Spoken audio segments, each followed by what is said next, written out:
2026 भारताचा 80वा स्वातंत्र्य दिन.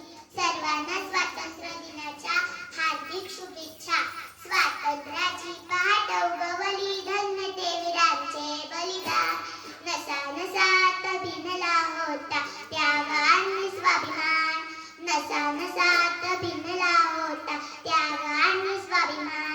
मित्रांनो, हे स्वातंत्र्य सहज मिळालेले नाही. याच्यासाठी अनेक देशभक्तांनी बलिदान केले, घरादाराचा त्याग केला, संसाराची होली केली. आपल्या सुखाचा विचार केला नाही, कारण त्याचा एकच ध्यास होता, तो म्हणजे भारताचे स्वातंत्र्य. आज ते हुतात्मे आपल्यात नाही, पण आपण त्यांची आठवण ठेवणे हे आपले कर्तव्य आहे. म्हणून मी त्या हुतात्म्यांना सलाम करते आणि एवढेच म्हणते की सोडिले सर्व घरदार, सोडिला सुखी संसार, सोडिले सर्व घरदार,